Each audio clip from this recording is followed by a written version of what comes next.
Best CO 2025ல இந்தியால வந்து பாத்தீங்கன்னா, அதுல ஒரு ஆளா வந்து இந்த சஞ்சீவ் புரியும் கண்டிப்பா வந்து இருப்பாரு அப்படின்ற மாரி வந்து ஒரு ஆர்டிகல்ல போட்டிருந்தாங்க. அதுல என்னென்னலாம் சொல்லியிருந்தாங்க அப்படின்னா, ஐடிசில இங்க சஞ்சீவ் புரியோட பெர்ஃபார்மன்ஸ் வந்து சூப்பராவே போய்க்கிட்டு இருக்கு. அதுல ஃபர்ஸ்ட் வந்து சொல்லணும் அப்படின்னா, இங்க சன்ஃபீஸ்ட்ன்ற பிராண்ட் மட்டும் தான் ஃபுட்ல வந்து இருந்தது. சோ அந்த ஃபுட் சன்ஃபீஸ்ட் பிராண்ட்ல இருந்து இப்ப மில்லட் பேஸ்டான அந்த ஒரு பிராண்ட்ஸ்க்குலாம் வந்து மூவ் ஆகுறாங்க. அதாவது அந்த மில்லட் பேஸ்டான அந்த ஒரு ஃபுட் ப்ராடக்ட் எல்லாத்துக்கும் மூவ் ஆகுறாங்க. இதுக்கு பின்னாடி எல்லாத்துலயுமே சஞ்சீவ் புரியோட அந்த ஒரு கான்ட்ரிபியூஷன் வந்து இருக்கு. சோ அவர் வந்து பாத்தீங்கன்னா பெஸ்ட் சிஓவா வந்து இருக்காரு. அண்ட் தென் கூட வந்து பாத்தீங்கன்னா நிறைய இனோவேஷனான ப்ராடக்ட் வந்து எடுத்துட்டு வராரு. மெயினா அவர் ஃபோக்கஸ் பண்ற ஏரியா ஃபுட் ஏரியாவா இருக்காரு. சோ இங்க சஞ்சீவ் புரின்னு நம்ம எடுத்தோம் அப்படின்னா ஃபுட் ப்ராடக்ட் தான் வந்து பாத்தீங்கன்னா பேசிக்கா வந்து மீட்டிங்ல வந்து பேசுவாரு அப்படின்ற மாதிரி வந்து சொல்லியிருக்காங்க. இனோவேஷன்ஸா வந்தோம் அப்படின்னா இங்க ஸ்மாலான அமௌண்ட்ல இருக்கிற அந்த ஆட்களுக்கு போய் சேர்ற மாதிரியான அந்த ப்ராடக்ட்ஸ் வந்து இருக்கு. அது ஹெல்த்தியராவும் வந்து பாத்தீங்கன்னா இருக்கும். ஸோ ஹெல்த்தியராவும் அண்ட் தென் இங்க பிரீமியம் ஆஃபரிங்ஸாவும் அண்ட் தென் ஃப்ரெஷ்ஷான ப்ராடக்ட்ஸ் வந்து பாத்தீங்கன்னா இருக்கு. ஸோ எல்லா கேட்டகரியிலுமே இவரோட ப்ராடக்ட் வந்து இருக்கு. அண்ட் தென் இங்க கிளவுட் கிச்சன்ஸா வந்தாலுமே அந்த இடத்துலயுமே இவரோட பெர்ஃபார்மன்ஸ் சூப்பரா தான் வந்து இருக்கு. Master chef creation, Aashirvaad soul creation, Sunfeast baked creation. So இந்த மாதிரி இங்க கிளவுட் கிச்சன்ஸ்லயும் வந்து பாத்தீங்கன்னா இவங்க பெர்ஃபார்மன்ஸ் சூப்பரா தான் வந்து இருக்கு. நிறைய ஃபுட் டெலிவரி ஆப்ஸ்ல ஏற்கனவே இந்த சர்வீசஸ் எல்லாமே ப்ரொவைட் பண்ணிட்டு இருக்காங்க. ரேபிடான எக்ஸ்பென்ஷன்ஸ் வந்து பாத்தீங்கன்னா பண்ணிக்கிட்டே இருக்காங்க. சோ இதுக்கு முன்னாடி இந்த கிளவுட் கிச்சனை பொறுத்தவரை ஒரே சிட்டியில் தான் இருந்துச்சு, பெங்களூர்ல மட்டும் தான் இருந்துச்சு. இது பேண்டமிக் டைம்ல. அதுல இருந்து இப்ப கொஞ்சம் கொஞ்சமா இன்க்ரீஸ் பண்ணி 66 கிளவுட் கிச்சன் வந்து பாத்தீங்கன்னா ஓபன் பண்ணிட்டாங்க. இங்க பெங்களூர் அண்ட் தென் ஹைதராபாத், சென்னை, மும்பை, புனே அந்த மாதிரி இடத்தெல்லாம் வந்து பாத்தீங்கன்னா ஓபன் பண்ணிட்டாங்க. எங்க கஸ்டமர்ஸ் பொறுத்தளவு இங்க ரிப்பீட்டடான கஸ்டமர்ஸ் அதிகமா வந்து இருக்காங்க. சோ ரிப்பீட்டடான கஸ்டமர் பேஸ் இருக்க ரீசனால இவங்களால ஸ்ட்ராங்கான ப்ராஃபிட்டபிலிட்டிக்கு மூவ் ஆக முடியுது. சோ இந்த மாதிரி இங்க ஃபுட் பிசினஸ் ஸ்ட்ராங்கா எடுத்துட்டு போறதுல இங்க சஞ்சீவ் புரியோட பெர்ஃபார்மன்ஸ் வந்து இருக்கு. பெஸ்ட் சிஓவா வந்து பாத்தீங்கன்னா அவர் செயல்பட்டு இருக்காரு. ஆஸ் ஏ ஷேர் ஹோல்டரா இந்த கம்பெனி நம்ம கன்சிடர் பண்ணும் போதுமே ஒரு ஃபுட் பிசினஸா கன்சிடர் பண்ணி வச்சுக்கிறது பெட்டரா வந்து இருக்கும். சிகரெட்ல இருந்து அதிகமான சேல்ஸ் வந்து வருது, அதிகமான ரெவன்யூ வந்து வருது. பட் ஆனாலுமே இங்க ஃபுட் பிசினஸாவும் சூப்பரா வந்து பெர்ஃபார்மன்ஸ் பண்ணிட்டு வராங்க. கர்நாடகா பேங்க்ல ஒரு பெரிய அப்டேட் வந்து நடந்திருக்கு. அது என்ன அப்படின்னு சொல்லி பார்த்தோம் அப்படின்னா, அந்த கம்பெனில இன்டர்ம் அண்ட் சிஓவா வந்து போட்டிருந்த இங்க ராகவேந்திர பட்னு சொல்லிட்டு ஒருத்தவங்க வந்து போட்டிருந்தாங்க. அவர் வந்து நெக்ஸ்ட் 1 இயருக்கு வந்து பாத்தீங்கன்னா சிஓவா வந்து வைக்கிறதுக்கான அந்த பிளான்ல வந்து இறங்கிட்டாங்க. சோ எஃபெக்டிவா நவம்பர் 16ஆம் தேதியிலிருந்தே அவர் எஃபெக்டிவ் வந்து வந்துட்டாரு. நேத்துல இருந்து எஃபெக்டிவா வந்து பாத்தீங்கன்னா அவர் தான் எம்டி அண்ட் சிஓவா அடுத்த ஒரு வருஷத்துக்கு வந்து இருக்க போறாரு. இதுக்கான அப்ரூவல் ஆர்பிஐ கிட்டயே வாங்கிட்டாங்க. நவம்பர் 14ஆம் தேதி அப்ரூவல் வந்து வாங்கிட்டாங்க. சோ இவரு இந்த கம்பெனியிலேயே வந்து பாத்தீங்க அப்படின்னா 38 வருஷமா சர்வீசஸ் வந்து கொடுத்துட்டு இருக்காரு. கிளர்க்கா வந்து ஸ்டார்ட் பண்ணாரு அவரோட சர்வீசஸ. அதுக்கப்புறம் எல்லா ரோல்லயுமே வந்து பாத்தீங்கன்னா மேஜரான ரோல்ஸ் வந்து ப்ளே பண்ணிட்டு வந்தாரு. இவருக்கு ஐடி அண்ட் தென் இங்க HR and then digital banking, treasury இந்த மாதிரி இடத்தெல்லாம் ஆபரேஷன் பண்ணிருக்காரு. இன்சூரன்ஸ்லயும் ஆபரேஷன் பண்ணிருக்காரு அண்ட் தென் ரூரல் செக்டர்லயுமே ஆபரேஷன்ஸ் வந்து பண்ணிருக்காரு.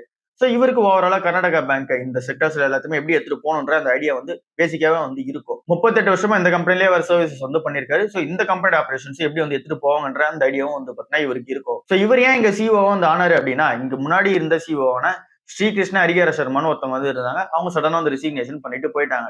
சோ அவர் ரெசிக்னேஷன் இந்த ஜூலை மந்தே பண்ணாங்க. சோ அதுக்கப்புறமேட்டுக்கா இந்த கம்பெனில பிரஷர் வந்து கிரியேட் ஆச்சு. சோ அப்ப இன்டர்ம் சிஓவா இவர் வந்து உள்ள போட்டாங்க. சோ ஒரு 3 மாசம் இருந்தாரு. அதுக்கப்புறம் ஒரு மாசம் எக்ஸ்டென்ஷன் பண்ணாங்க. சோ இப்ப அவரே வந்து பாத்தீங்கன்னா இங்க எம்டி அண்ட் சிஓவா கண்டினியூ பண்ண வச்சுட்டாங்க. சோ பார்க்கலாம் இவர் இந்த கம்பெனியை எப்படி வந்து டிஜிட்டல் இன்னோவேஷனாவும் சரி, அந்த இவரு ஒரு சில பிளான்ஸ் எல்லாம் வச்சிருக்காரு. அதெல்லாம் எப்படி எடுத்துட்டு போறாரு அப்படின்னு சொல்லி பார்க்கலாம். இந்த கம்பெனில அவரோட பெர்ஃபார்மன்ஸ் நல்லா இருந்துச்சு அப்படின்னா தான் இங்க மார்க்கெட்லயே ரியாக்ஷன் வந்து இருக்கும். டாடா மோட்டார்ஸை பொறுத்தவரை இங்க Q2 ரிசல்ட்ஸ் எல்லாமே வந்து வந்துச்சு. அந்த ரிசல்ட்ஸ் எல்லாமே பார்க்கும்போது கொஞ்சம் மிக்சடா தான் வந்து இருந்துச்சு. ஏன் அப்படின்னா இங்க கமர்ஷியல் வெஹிக்கிள் ஷேரே வந்து பாத்தீங்க அப்படின்னா ஒரு 330ல இருந்து இப்ப 300 ரூபாய் கிட்ட தான் வந்து பாத்தீங்கன்னா ட்ரேட் ஆயிட்டு இருக்கு. ஒரு நல்ல பிரைஸ்ல தான் வந்து பாத்தீங்கன்னா ட்ரேட் ஆயிட்டு இருக்கு.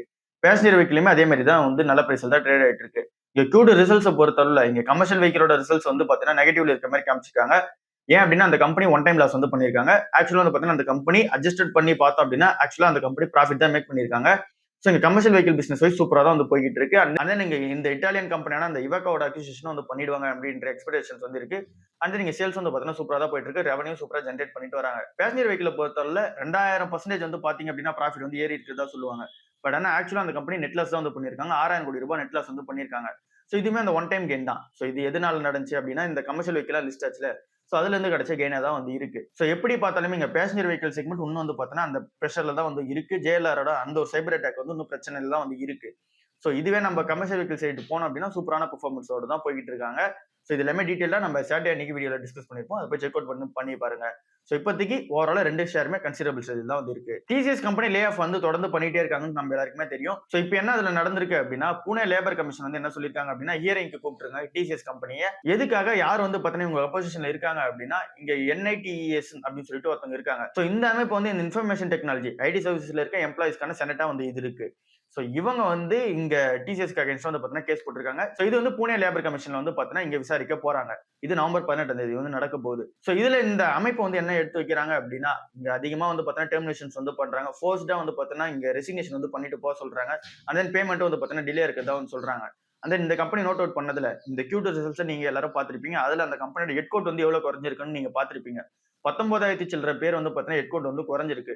சோ இந்த அளவுக்கு ஹெட் கவுண்ட் குறைஞ்சிருக்கு அப்படின்னா இவங்களே 2% தான் டோட்டல் ஒர்க் ஃபோர்ஸ் வந்து கட் பண்ண போறோம்னு சொல்லியிருந்தாங்க. அப்படின்னா 12,000 பேர் தான். பட் ஆனா ஆக்சுவலா குறைஞ்சிருக்கு 19,000 பேர். இது எப்படி குறையும்? சோ இது எல்லாமே வந்து பாத்தீங்கன்னா அதிகமான லே ஆஃப் வந்து பண்றாங்க அப்படின்ற மாதிரி சொல்லியிருந்தாங்க.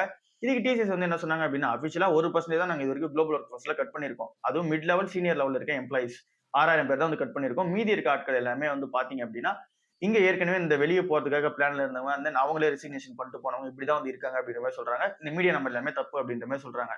சோ எப்படி பார்த்தாலுமே இங்க வந்து பாத்தீங்கன்னா இங்க டிசிஎஸ் ஒரு சைட்ல வந்து ஒரு ஸ்ட்ராங்கான பொசிஷன் இருக்காங்க. அண்ட் தென் இந்த அமைப்புமே வந்து பாத்தீங்க அப்படின்னா லே ஆஃப் வந்து கண்டினியூ பண்றாங்க அப்படின்னு சொல்லிட்டு இவங்க ஸ்ட்ராங்கா இருக்காங்க. சோ இதுக்கான ரிசல்ட் எப்படி இருக்கு அப்படின்னு சொல்லிட்டு பார்ப்போம். சோ இதுல இருந்து என்ன தெரியுது அப்படின்னா இங்க ஐடி செக்டர்ல அந்த பிரஷர் வந்து பாத்தீங்கன்னா இருந்துட்டே இருக்குது, நல்லாவே தெரியுது. கோல்டு லோனோட பூம் வந்து பாத்தீங்கன்னா கண்டினியூ ஆகிட்டே இருக்கிறதா ஒரு ஆர்டிகல் வந்து போட்டிருந்தாங்க. அதுல மேஜரான ரெவன்யூ பிளேயரா இருக்கிறது இங்க முத்தூட்டும் அண்ட் தென் மணப்புறமும் தான் வந்து இருக்காங்க.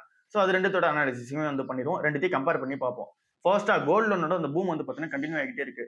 1,40,000 கோடி தான் அதுக்கு முன்னாடி இருந்த கோல்டு லோனோட அந்த அசட் புக்கா வந்து இருந்துச்சு. இப்ப கோல்டு லோனோட அந்த ஒரு வேல்யூ வந்து பார்க்கும்போது 3,16,000 கோடியா வந்து இருக்கு. சோ இங்க வந்து 1,40,000 கோடியில இருந்து இந்த அளவுக்கு டபுள் த growth வந்து பாத்தீங்கன்னா இங்க கோல்டு லோன் வந்து இன்க்ரீஸ் பண்ணிருக்காங்க மக்கள். ஏன் அப்படின்னு அன்செக்யூர்டான லோன்ஸ் வந்து யாரும் தரதில்ல. அதனால கோல்டு எல்லாருமே வச்சிருக்காங்க. அதை பிளெட்ஜ் பண்ணி இவங்க வந்து பாத்தீங்கன்னா மணியை ரேஸ் பண்ணிக்கிறாங்க. இதுல இந்த கோல்டு லோன் அதிகமா இன்க்ரீஸ் ஆனாலுமே அதிகமா கான்ட்ரிபியூட் பண்ற செக்டர் வந்து என்பிஎஃப்சி செக்டர் அதான் வந்து இருக்கு. என்பிஎஃப்சி செக்டர் அப்படின்னா இதுல முத்துட்டும் அந்த மணப்புறமும் வந்து பாத்தீங்கன்னா மேஜரான ரெவன்யூவா வந்து இருக்காங்க. 50ல இருந்து 55% வந்து பாத்தீங்கன்னா என்பிஎஃப்சி செக்டர் தான் இந்த கோல்டு லோன்ல டாமினேட் பண்ணுது. மீதி இருக்கிறது தான் பேங்க்ஸ் வந்து டாமினேட் பண்றாங்க. இங்க ஈல்டு வைஸ் வந்தோம் அப்படின்னா முத்தூட் பினான்ஸோட ஈல்டு வந்து பாத்தீங்கன்னா சூப்பரா வந்து இருக்கு. மணப்புறம் வந்து பாத்தீங்கன்னா கம்மியா தான் வந்து இருக்கு. இங்க முத்தூட்டோட ஆவரேஜ் ஈல்டு வந்து பாத்தீங்க அப்படின்னா 19.99% வந்து இருக்காங்க. கிட்டத்தட்ட 20% கிட்ட இருக்காங்க. மணப்புறம் வந்து 19% வந்து இருக்கு. இது சிம்பிளா என்ன அப்படின்னா ஆவரேஜ் ஈல்டு வந்து பார்க்கும்போது அந்த கம்பெனி அதிகமா சம்பாதிக்கிறத பார்க்கும்போது முத்தூட் வந்து பாத்தீங்கன்னா அதிகமா சம்பாதிக்கிறாங்க. இங்க மணப்புறம் அண்ட் தென் இங்க ஹெச்டிஎஃப்சி பேங்க் விட அசட் அண்டர் மேனேஜ்மெண்டோட அந்த ஒரு growth பார்த்தோம் அப்படின்னா இந்த லோன் புக்கா வந்து அந்த growth வந்து பார்க்கும்போது இங்க 45% முத்தூட் வந்து growth இருக்கு. மணப்புறம் வந்து வெறும் 30% தான் வந்து இருக்கு. இதுவே வந்து பாத்தீங்க அப்படின்னா ஹெச்டிஎஃப்சி பேங்க்ல வந்து பார்த்தோம் அப்படின்னா 10% தான் வந்து growth இருக்கு. சோ இதுலயுமே முத்தூட் ஃபினான்ஸ் கொஞ்சம் அஹெடா தான் வந்து இருக்காங்க. அசட் குவாலிட்டி வைஸ் வந்தாலுமே இங்க என்பிஎஸ் எல்லாமே குறைச்சிட்டு வராங்க முத்தூட் ஃபினான்ஸ் கம்பெனி போன வருஷமும் இந்த வருஷமும் கம்பேர் பண்ணும்போது. இதுவே நம்ம இங்க மணப்புறம்ல வந்தோம் அப்படின்னா 2.1% என்பிஏ வந்து வச்சிருந்தவங்க இப்போ 2.6% தான் வந்து வச்சிருக்காங்க. சோ இவங்களோட என்பிஏ வந்து ஏறிக்கிட்டே போகுது. இதுவே நம்ம ஹெச்டிஎஃப்சி பேங்க் போகும்போது 0.4% வந்து வச்சிருக்காங்க. சோ எப்படி பார்த்தாலுமே ஹெச்டிஎஃப்சி இங்க ஸ்ட்ராங்கா இருந்தாலுமே முத்தூட் ஃபினான்ஸ் வந்து அவங்களோட என்பிஎஸ் குறைச்சிக்கிட்டே வராங்க. அண்ட் நீங்க மணப்புறம் வந்து பாத்தீங்கன்னா இதுல கொஞ்சம் வீக்கா தான் வந்து இருக்காங்க. ப்ராஃபிட் வைஸ் வந்தாலுமே முத்தூட் ஃபினான்ஸோட அந்த ஒரு ப்ராஃபிட் வந்து பாத்தீங்கன்னா சூப்பரா பண்ணிட்டு இருக்காங்க. 87% வந்து growth காமிக்கிறாங்க. இதுவே நம்ம மணப்புறம்ல எடுத்தோம் அப்படின்னா 20% வந்து நெகட்டிவான growth வந்து இருக்கு. ஹெச்டிஎஃப்சி பேங்க் 10% வந்து பாத்தீங்கன்னா growth இருக்கு. சோ நம்ம எல்லா மெட்ரிக்ஸையும் நம்ம கம்பைன் பண்ணி பார்த்தாலுமே ஓவரால் என்ன தெரியுது அப்படின்னா முத்தூட்க்கும் மணப்புறமும் நம்ம கம்பேர் பண்ணும்போது முத்தூட் ஃபினான்ஸ் கொஞ்சம் அஹெடா தான் இருக்காங்க மணப்புறம் ஃபினான்ஸோட. ஏன் அப்படின்னா மணப்புறம் ஃபினான்ஸ் உள்ள அந்த ஒரு மைக்ரோ ஃபினான்ஸ் செக்டர் வந்து இருக்கு. சோ அந்த ஆசீர்வாத் செக்மெண்ட் வந்து பாத்தீங்க அப்படின்னா கொஞ்சம் பிரஷர்ல வந்து இருக்கு. சோ அதனால இந்த கம்பெனி முத்தூட் கூட வந்து போட்டி போட முடியல. அந்த முத்தூட் வந்து பாத்தீங்கன்னா ரொம்ப ஸ்ட்ராங்கா வந்து இருக்காங்க. சோ ரெண்டு கம்பெனியுமே வந்து பாத்தீங்கன்னா இப்போ கன்சிடரபிள் ஸ்டேஜ்லயே வந்து கிடையாது. பட் ஆனா இந்த ரெண்டு கம்பெனியும் ஷேர் மார்க்கெட் பிரைஸ் வந்து பார்த்தோம் அப்படின்னா ஏறிக்கிட்டே இருக்கு. பட் ஆனா நம்மளால ரேலியில பார்ட்டிசிபேட் பண்ண முடியாது. சோ கொஞ்சம் வெயிட் பண்ணி பார்த்துட்டே பார்ட்டிசிபேட் பண்ணுவோம். பெரிய பெரிய ஸ்டோர்ஸ்லாம் என்ன பிளான் பண்றாங்க அப்படின்னா அவங்களோட ஸ்டோர் சைஸ் வந்து பாத்தீங்கன்னா இன்க்ரீஸ் பண்ற பிளான்ல வந்து இறங்கிட்டாங்க. மேஜரா இந்த fashion and then beauty and then இங்க ஜுவல்லரி இந்த மாதிரி செக்மெண்ட்ல இருக்க எல்லா பிராண்ட்ஸுமே வந்து பாத்தீங்கன்னா அவங்களோட ஸ்பேஸ் வந்து இன்க்ரீஸ் பண்ண போறாங்க. எக்ஸாம்பிளுக்கு லைஃப் ஸ்டைல் பிராண்ட் வந்து நம்ம எல்லாருக்குமே தெரியும். சோ அவங்க வந்து என்ன பிளான் பண்ணிருக்காங்க அப்படின்னா 40,000 ஸ்கொயர் ஃபீட்ல இருந்து 52,000 ஸ்கொயர் ஃபீட் வரைக்கும் அந்த அவுட்லெட்ஸ் வந்து பாத்தீங்கன்னா இன்க்ரீஸ் பண்ற பிளான் வந்து இறங்கிட்டாங்க. சோ இதுக்கு முன்னாடி இந்த ஸ்பேஸ் விட இப்போ வந்து பாத்தீங்கன்னா இது அதிகமா தான் இருக்கும். ஏற்கனவே 5 ஸ்டோர்ஸ் வந்து கம்ப்ளீட் பண்ணிட்டாங்க. இன்னொரு 4 ஸ்டோர்ஸ் வந்து பாத்தீங்கன்னா ஆபரேஷன்ஸ் போயிட்டு இருக்கு. டோட்டலா இன்னொரு 8 ஸ்டோர்ஸ் வந்து அடுத்த வருஷம் பண்ணிடுவோம் அப்படின்ற மாதிரி சொல்றாங்க. சோ இது எதுக்காக லைஃப் ஸ்டைல் பிராண்ட் பண்றாங்க அப்படின்னா இங்க அதிகமான சைஸ் இருக்கும்போது புது புது ப்ராடக்ட்ஸ் வந்து வைக்க முடியும். சோ இங்க கஸ்டமர் வந்தாங்க அப்படின்னா அவங்களால கிளியரான டிசிஷன் வந்து எடுக்க முடியும். சோ அதனால அவங்க சேல்ஸ் வந்து இன்க்ரீஸ் ஆகும். சோ இந்த ஒரு ரீசனால அவங்க வந்து பண்றாங்க. ஜுவல்லரி சைட்ல வரும்போது தனிஷ்க் பிராண்ட்லாம் வந்து பாத்தீங்க அப்படின்னா ஆவரேஜா அவங்க கிட்ட இருந்த சைஸ் வந்து பாத்தீங்கன்னா 3,000 ஸ்கொயர் ஃபீட்டா தான் வந்து பாத்தீங்கன்னா இதுக்கு முன்னாடி இருந்துச்சு ஆவரேஜ் சைஸ். பட் ஆனா இப்போ என்ன பண்றாங்க அப்படின்னா 6,000 இருந்து 8,000 ஸ்கொயர் ஃபீட்டா வந்து பாத்தீங்கன்னா இன்க்ரீஸ் பண்ண போறாங்களாம். சோ இந்த அவுட்லெட்ல இன்க்ரீஸ் பண்றதுக்கான ரீசன் என்ன? இவங்களுமே வந்து பாத்தீங்கன்னா இந்த வெட்டிங்கை வந்து ஃபோக்கஸ் பண்ணிட்டு அதுக்கான ஃபேஷன் ஜுவல்லரியில வந்து உள்ளே வராங்க. சோ இந்த மாதிரி புது புது செக்மெண்ட்ல உள்ள வராங்க அப்படின்னா அது எல்லாத்தையுமே ஷோகேஸ் பண்ணி ஆகணும். அப்பதான் கஸ்டமரால கிளியரான அந்த ஒரு டிசிஷன் மேக்கிங் வந்து இருக்கும். சோ இந்த மாதிரி ஃபோக்கஸ்ல வந்து பாத்தீங்கன்னா இங்க ஜுவல்லரி செக்மெண்ட்ல பண்றாங்க. ஃபேஷன்லயும் வந்து பாத்தீங்கன்னா பண்றாங்க. அதே மாதிரி இங்க நம்ம ஜூடியோ கம்பெனி எடுத்தோம்னாலுமே அவங்களுமே வந்து அவங்களோட ஸ்டோர் வந்து எக்ஸ்பேன்ஷன் வந்து பண்ணிட்டே போறாங்க. சோ இந்த மாதிரி இந்த நிறுவனங்கள் எல்லாமே பண்றதுக்கான ரீசன் வந்து மக்கள் வந்து கிளியரான டிசிஷன் வந்து எடுக்கணும். அதிகமான ப்ராடக்ட்ஸ் இவங்க கிட்ட வெரைட்டி இருக்குது வந்து காமிக்கணும். பியூட்டி செக்மெண்ட் அண்ட் தென் அந்தந்த கம்பெனிக்குன்னு ஒரு செக்மெண்ட் வந்து இருக்கும். சோ அது எல்லாத்தையுமே தனித்தனியா வந்து பிரிச்சு காமிங்கன்ற ஒரு ஃபோக்கஸ்ல வந்தது தான் இந்த ஒரு விஷயமா இருக்கு. சன் டிவி நெட்வொர்க்கோட Q2 ரிசல்ட்ஸ் வந்து வந்திருக்கு. நெட் ப்ராஃபிட் வந்து பாத்தீங்க அப்படின்னா 13% டிராப்ல வந்து இருக்கு. ரெவன்யூ வந்து 40% வந்து ஏறி இருக்கு. சோ ஏன் இங்க நெட் ப்ராஃபிட் வந்து விழுந்தது அப்படின்னு சொல்லி பார்க்கும்போது இந்த கம்பெனியோட எக்ஸ்பென்ஸ் வந்து பாத்தீங்கன்னா ஏறி இருக்கு. 595 கோடி ரூபாய் எக்ஸ்பென்ஸ் பண்ணியிருந்தாங்க அப்படின்னா இப்ப 925 கோடி ரூபாய் வந்து எக்ஸ்பென்ஸ் வந்து பண்றாங்க. சோ இந்த அளவுக்கு எக்ஸ்பென்ஸ் ஏறின ரீசனால இவங்களால மார்ஜின்ஸ் வந்து பாத்தீங்கன்னா மெயின்டைன் பண்ண முடியல. ஆட் ரெவன்யூமே ஒரு 13% வந்து பாத்தீங்கன்னா டிக்ளைன் ஆயிருக்கு. முன்னாடி 330 கோடியா இருந்தது, இப்ப 292 கோடி தான் ஆட் ரெவன்யூல இருந்து வருது. இங்க டிஜிட்டல் பிளாட்ஃபார்மா வரும்போது இங்க சப்ஸ்கிரிப்ஷன்ஸ் இந்த சன் நெக்ஸ்டோட அந்த சப்ஸ்கிரிப்ஷன் எல்லாமே சூப்பரா தான் வந்து இருக்கு. அது 9% வந்து பாத்தீங்கன்னா growthல இருக்கு. ஓடிடி அண்ட் தென் டிவியோட சப்ஸ்கிரிப்ஷனுமே சூப்பரா தான் வந்து இருக்கு. அண்ட் தென் சன் டிவி கம்பெனியுமே இங்க கிரிக்கெட் கம்பெனி ஒன்னான இந்த சன்ரைசர்ஸ் லீட்ஸ் லிமிடெட் கம்பெனியுமே வந்து அக்யூசியேஷன் வந்து பண்ணிட்டாங்க. 100% ஸ்டேக் வந்து பாத்தீங்கன்னா அக்யூசியேஷன் பண்ணிட்டாங்க. இதுல இருந்துமே ஒரு 92 கோடி ரூபாய் ரெவன்யூ வந்து வருது. ப்ராஃபிட் பிஃபோர் டாக்ஸே வந்து பாத்தீங்கன்னா ஒரு 20 கோடி ரூபாய் வந்து வச்சிருக்காங்க. சோ நம்ம எப்படி செக் பண்ணி பார்த்தாலும் இந்த கம்பெனி சூப்பரா தான் ஆப்ரேட் ஆயிட்டு இருக்காங்க. நம்ம எல்லாருக்குமே தெரியும். சோ இவங்க Tamil and then Kannada and then Malayalam இந்த மாதிரி நிறைய லாங்குவேஜஸ்ல வந்து பாத்தீங்கன்னா ஆப்ரேட் ஆயிட்டு இருக்காங்க. எஃப்எம்லயும் வந்து பாத்தீங்கன்னா ஆப்ரேட் ஆயிட்டு இருக்காங்க. அண்ட் தென் இவங்க கிட்ட 3 கிரிக்கெட் டீம் வந்து இருக்கு. ஐபிஎல்லுக்கு ஒன்னு இருக்கு. அண்ட் தென் இங்க சவுத் ஆப்பிரிக்கால நடக்கிற லீக்ல ஒன்னு வந்து இருக்கு. அண்ட் தென் இப்ப யூகேல நடக்கிற அந்த லீக்லயும் வந்து பாத்தீங்கன்னா ஒரு கிரிக்கெட் டீம் வந்து வாங்கிட்டாங்க. சோ இங்க பெர்ஃபார்மன்ஸ் வைஸ் நெட் ப்ராஃபிட் வந்து விழுந்துட்டு தான் இருக்கு. ஆட் ரெவன்யூ வந்து பாத்தீங்கன்னா கம்மியாயிட்டு தான் இருக்கு. எக்ஸ்பென்ஸ் வந்து அதிகமாகிட்டே இருக்கு. பட் ஆனா இந்த கம்பெனி ஆக்சுவலா வந்து ரெவன்யூ மேக் பண்ணிட்டு தான் இருக்காங்க. சோ இது இந்த சன் டிவி Q2 ரிசல்ட்ஸ் பொறுத்தளவுல எக்ஸைட் இண்டஸ்ட்ரீஸோட Q2 ரிசல்ட்ஸ் வந்து வந்திருக்கு. 26% நெட் ப்ராஃபிட் வந்து பாத்தீங்கன்னா விழுந்திருக்கு. ரெவன்யூ வந்து பாத்தீங்கன்னா அதுவுமே விழுந்திருக்கு. சோ நெட் ப்ராஃபிட் 26%, ரெவன்யூ வந்து பாத்தீங்கன்னா 2.8% வந்து விழுந்திருக்கு. இதுக்கான ரீசன் என்ன அப்படின்னு சொல்லி பார்த்தோம் அப்படின்னா இங்க ஜிஎஸ்டி டிரான்சாக்ஷன்லாம் நடந்தது நம்ம எல்லாருக்குமே தெரியும். சோ அந்த மாதிரி பேட்டரிஸ்ல வந்து 28% ஜிஎஸ்டி இருந்தது, 18% வந்து மாத்திட்டாங்க. சோ ஆக்சுவலா அப்ப இந்த கம்பெனி பிளஸ் தான் அமையும். ஏன் நெகட்டிவா அமைஞ்சது அப்படின்னா இதுக்கு முன்னாடி இங்க இன்வென்டரி ஸ்பேஸ்ல இவங்களோட ப்ராடக்ட் வந்து அதிகமா இருக்கும். அதாவது பேட்டரிஸ் வந்து அதிகமா இருக்கும். அதோட பிரைஸ் வந்து என்ன இருக்கும்? 10% கொஞ்சம் அதிகமா தான் இருக்கும். ஜிஎஸ்டி டிரான்சாக்ஷன் நடக்கிறதுக்கு முன்னாடியே கொடுத்த பேட்டரிஸோட பிரைஸ் வந்து பாத்தீங்கன்னா 10% அதிகமா தான் இருக்கும். சோ அதனால இங்க கஸ்டமர்ஸ் யாருமே வந்து அந்த பேட்டரிஸ் வந்து வாங்கல. இங்க பிரைஸ் கம்மியான பேட்டரிஸ் வந்து வரதுக்காக வெயிட் பண்ணிட்டு இருந்தாங்க.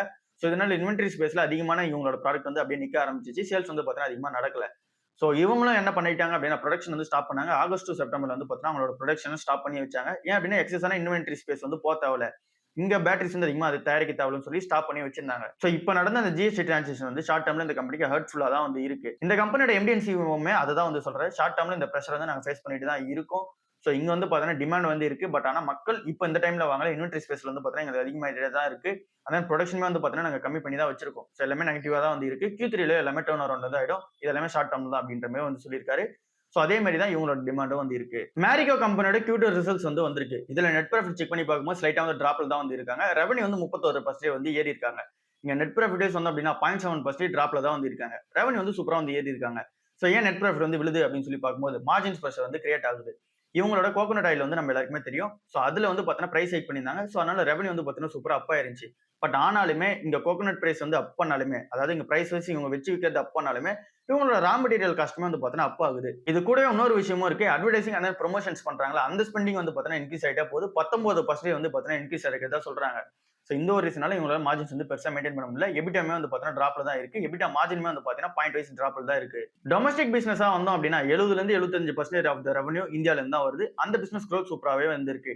இன்டர்நேஷனல் பிசினஸோட growthமே சூப்பரா தான் வந்து இருக்கு. அண்ட் தென் இங்க பியர்டோ பிளிக்ஸ்னு சொல்லிட்டு பிராண்ட்ஸ்லாம் வந்து வச்சிருக்காங்க, ஓன் பண்றாங்க. அதுல இருந்து ஒரு 1000 கோடி ரூபாய் ஆனுவலைஸ்டான ரெவன்யூ வந்து பாத்தீங்கன்னா ஜெனரேட் ஆயிட்டு தான் இருக்கு. சோ இங்க மேரிகோ கம்பெனியோட Q2 ரிசல்ட்ஸ் பொறுத்தவரை மார்ஜின்ஸ் வந்து பாத்தீங்கன்னா கொஞ்சம் பிரச்சனை தான் வந்து இருக்கு. இந்த கம்பெனி இன்னும் நெட் ப்ராஃபிட் வந்து பாத்தீங்கன்னா அந்த அளவுக்கு பண்ண முடியல. ஐடி கம்பெனிஸோட பெர்ஃபார்மன்ஸ் பொறுத்தளவுல இந்த ஃபர்ஸ்ட் 2 குவார்டர் வந்து பாத்தீங்கன்னா வந்துருச்சு. இந்த 2 குவார்டர்லயுமே வந்து பாத்தீங்கன்னா நெகட்டிவா தான் வந்து இருக்கு அப்படின்ற மாதிரி தான் நம்ம சொல்லி ஆகணும். ஏன் அப்படின்னா பெருசா வந்து பாத்தீங்கன்னா ப்ராஃபிட்டோ இல்ல அப்படின்னா ரெவன்யூ வந்து பாத்தீங்கன்னா ஏறல. சோ பட் ஆனா நம்ம பாசிட்டிவா எடுத்துக்கொண்ட விஷயம் என்னவா இருக்கு அப்படின்னா எங்க அனலிஸ்டோட எக்ஸ்பெக்டேஷன்ஸ் எல்லாமே ரொம்பவே வந்து மோசமா இருக்குன்ற மாதிரி எக்ஸ்பெக்டேஷன்ஸ் வச்சிருந்தாங்க. பட் ஆனா அந்த அளவுக்கு இல்ல. இந்த கம்பெனிஸ் எல்லாமே ரெவன்யூ ப்ராஃபிட் எல்லாமே கொஞ்சம் டீசெண்டா தான் வந்து கொடுத்திருந்தாங்க. இதுக்கு பின்னாடி இருக்க ரீசன் என்ன அப்படின்னு சொல்லி பார்க்கும்போது இந்த கம்பெனி முன்னாடியே வந்து பாத்தீங்கன்னா பெரிய பெரிய டீல்ஸ் எல்லாம் ஜெயிச்சிருப்பாங்க. அது எல்லாமே கையில இருந்திருக்கும். சோ அந்த ஒரு ரீசன் எல்லாமே இங்க ரெவன்யூ அண்ட் ப்ராஃபிட் மீட் பண்றதுக்கு ஹெல்ப்ஃபுல்லா வந்து இருந்திருக்கு. பட் ஆனா புது டீல்ஸா இப்ப புதுசா வந்து பாத்தீங்கன்னா வர மாட்டேங்குது அப்படின்றதான் உண்மையான ரீசனா இருக்கு. ஏன் அப்படின்னா கிளைண்ட் வந்து பாத்தீங்கன்னா வெயிட் பண்றாங்க. இந்த பிரைசிங்கே இந்த டீல்ஸ் வந்து பாத்தீங்கன்னா ஓகே பண்ணலாமா இல்ல அப்படின்னா இன்னும் பிரைஸ் இறங்கட்டும். அந்த டைம்ல நம்மளோட ப்ராஜெக்ட் வந்து பாத்தீங்கன்னா இன்னும் சிம்பிளிஃபைடா பண்ணிட முடியும். ஈஸியா காஸ்ட் எஃபிஷியன்டாவும் பண்ணிட முடியும். ஏஐ டூல்ஸ் எல்லாமே எல்லா கம்பெனிஸும் டெவலப்மெண்ட் வந்து பண்ணிட்டு இருக்காங்க. சோ அதனால வெயிட் பண்ணி பாப்போம் அப்படின்ற மாதிரி இங்க கிளைண்ட் நோட் வந்து பாத்தீங்கன்னா இருக்கு. கம்பெனிஸை பொறுத்தவரை இங்க பெரிய பெரிய டீல்ஸ் வச்சிட்டு இருக்காங்களா அது எல்லாமே சூப்பரா இருக்கு. பட் ஆனா இண்டஸ்ட்ரி டிமாண்டா வரும்போது இங்க பிஎஃப்எஸ் செக்டர் மட்டும் சூப்பரா வந்து ரிகவரி வந்து ஆயிடுச்சு. இங்க கன்சியூமர் அண்ட் மேனுஃபேக்சரிங் இந்த செக்டர்லாம் வந்து பாத்தீங்கன்னா டிமாண்ட் வந்து ரிகவரி ஆகல. அதர் செக்டர்ஸ்லுமே மேஜரா வந்து பாத்தீங்கன்னா ரிகவரி ஆகல. ஸோ இந்த மாதிரி டிமாண்ட் வந்து பார்க்கும்போது வீக்காக தான் வந்து இருக்கு. கிளைண்ட் யாருமே வந்து பார்த்தீங்கன்னா இப்போதைக்கு கொடுக்கறது இல்ல. இது வந்து மேஜரான டிராபேக்காக தான் இன்னும் இருந்துகிட்டே இருக்கு. பட் ஆனா இந்த கம்பெனிஸ் ஓரளவுக்கு மார்ஜின்ஸ் வந்து இங்க கிரியேட் பண்றதுக்கான ரீசன் என்ன அப்படின்னு சொல்லி பார்க்கும்போது நம்மளோட ருப்பி வந்து பார்த்தீங்கன்னா வீக்கன் ஆகிட்டே போகுது. ருப்பி வீக்கன் ஆகுது அப்படின்னா இந்த கம்பெனி எல்லாமே டாலர்ல தான் ஏர்ன் பண்றாங்க. ஸோ இந்த கம்பெனிஸ்க்கு ஒரு பெரிய ஒரு பிளஸா தான் வந்து இதை வந்து அமையுது. இதை தாண்டி காஸ்ட் கண்ட்ரோல் வந்து பண்ண ஆரம்பிச்சிட்டாங்க. அதாவது லே ஆஃப் எல்லாம் பண்ண ஆரம்பிச்சிட்டாங்க. இந்த மாதிரி காஸ்ட் கண்ட்ரோல் இந்த கம்பெனிஸ் கிட்ட வந்து இருக்கு. ஆட்டோமேஷன் வந்து பார்த்தீங்கன்னா இந்த கம்பெனிஸ் கிட்ட வந்து இருக்கு. ஆனா நீங்க H1B விசாவோட டிபெண்டன்சி இல்லாம இருக்கிற ரீசனால எல்லாமே பிளஸா தான் வந்து பார்த்தீங்கன்னா இந்த கம்பெனிஸ்க்கு அமைஞ்சிருக்கு. ஸோ இதுக்கப்புறம் ஃபியூச்சர்ல வந்து அதிகமான டீல்ஸ் எல்லாமே நடந்து அண்ட் தென் இங்க ஏஐயோட அந்த இனோவேஷன்ஸ் எல்லாமே எப்படி நடக்குதுன்றதை பொறுத்து தான் இந்த Q3 Q4 வந்து இருக்கும்னு சொல்றாங்க. மேக்ஸிமம் Q3 வந்து பார்த்தீங்கன்னா நெகட்டிவா தான் இருக்கும் அப்படின்ற மாதிரி சொல்றாங்க. ஏன் அப்படின்னா இது ஒரு லாங்கான வீக்கெண்டா வந்து இருக்கும். இந்த கிறிஸ்மஸ், நியூ இயர் இந்த மாதிரி ஹாலிடேஸ்ல வந்து பார்த்தீங்கன்னா கிளைண்ட் எல்லாரும் போயிடுவாங்க. ஸோ அதனால புது புது ப்ராஜெக்ட்ஸ் வந்து பார்த்தீங்கன்னா இந்த டைம்ல கிடைக்கிறது கொஞ்சம் கஷ்டமா தான் வந்து இருக்கும். ஸோ ஏற்கனவே கிடைச்ச ப்ராஜெக்ட்ஸுமே வந்து பார்த்தீங்கன்னா இந்த பேமெண்ட் இஷ்யூ வந்து பார்த்தீங்கன்னா வரதுக்கான சான்சஸ் வந்து இருக்கு அப்படின்ற மாதிரி சொல்றாங்க. ஸோ இந்த Q3 வந்து கொஞ்சம் நெகட்டிவா இருக்கிறதுக்கான சான்சஸ் இருக்கணும்னு சொல்றாங்க. ஸோ இந்த Q3 நெகட்டிவா இருந்துச்சு அப்படின்னா அந்த டைம்ல நம்ம கன்சிடர் பண்ணுவோம் இந்த ஸ்டாக்ஸ் எல்லாமே விழுதுன்னு அப்படின்னும் போது. ஸோ ஓவரால் இதுதான் இன்னைக்கு மார்க்கெட் நியூஸா வந்து இருக்கு. அந்த நம்ம இந்தியன் மார்க்கெட்டுமே லாஸ்ட் ஒரு ட்ரேடிங் செஷன்ல பாத்தீங்க அப்படின்னா ஒரு 500 பாயிண்ட் டக்குன்னு வந்து பாத்தீங்கன்னா பிளஸ்ல க்ளோஸ் ஆயிருக்கும். இதுக்கு பின்னாடி ரீசன் வந்து பாத்தீங்க அப்படின்னா பீகார் எலெக்ஷன்ல என்டிஏ கவர்மெண்ட் வந்து பாத்தீங்கன்னா ஜெயிச்சிருச்சு. ஸோ இங்க என்டிஏ கவர்மெண்ட் ஜெயிச்சதுனால ஒரு பாசிட்டிவ் டிகர் வந்து பாத்தீங்கன்னா கிரியேட் ஆயிருக்கு. பட் ஆனா ஆக்சுவலா இந்த ஒரு மந்த் அண்ட் தென் இதுக்கப்புறம் வரப்போற வீக்ஸ் எல்லாமே நம்மளோட மார்க்கெட் எதை வச்சு டிசைட் ஆகும் அப்படின்னா இங்க FOMC மீட்டிங் வந்து எப்படி இருக்கும், இங்க இன்ட்ரெஸ்ட் ரேட் வந்து கட்டு இருக்குமா இருக்காதா அப்படின்றத பொறுத்து இங்க ஒரு டைரக்ஷன் வந்து கிடைக்கும். செகண்டா வந்து ஏஐ ரிலேட்டடான அந்த ஸ்டாக்ஸ் எல்லாமே வந்து பாத்தீங்கன்னா கொஞ்சம் பிரச்சனையில வந்து இருக்கும். ஃபார் எக்ஸாம்பிள் இங்க ஏஐ வாலட்டிலிட்டி வந்து பாத்தீங்கன்னா இருக்கு. இங்க யூஎஸ்ல வந்து பாத்தீங்க அப்படின்னா என்விடியா ஸ்டாக் எல்லாமே டிப்ல இருந்தது இப்போ வந்து ஏற ஆரம்பிச்சிச்சு.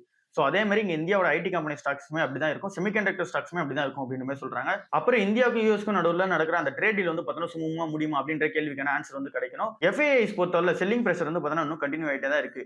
இந்த நவம்பர் 1ல இருந்து நவம்பர் 14ஆம் தேதி வரைக்கும் டேட்டா வச்சு பார்த்தோம் அப்படின்னாலே 14,000 கோடிக்கு வந்து பார்த்தீங்கன்னா வித்திருக்காங்க FIIs. அதே மாதிரி நம்ம இந்த வருஷம் வந்துட்டு கனெக்ட் பண்ணோம் அப்படின்னா 2 லட்சம் கோடிக்கு மேல வந்து பார்த்தீங்கன்னா வித்திருக்காங்க. பட் ஆனால் ஆக்சுவலா பை பண்ணிருக்குது 62,000 கோடி.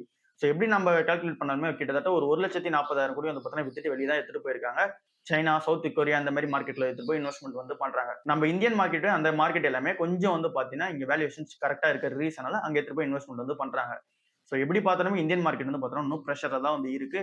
ஸோ எப்படி போகும் அப்படின்ற ஒரு அவுட்லைன் வந்து பார்த்தீங்கன்னா இந்த ஒரு 5 விஷயம் சொன்னோம்ல இதை பொறுத்து தான் வந்து டிட்டர்மைன் வந்து ஆகும். ஸோ பார்க்கலாம். இதுதான் இன்னைக்கான ஓவரால் நியூஸா இருக்கு. அடுத்த நியூஸ்ல வந்து சந்திப்போம். பாய்.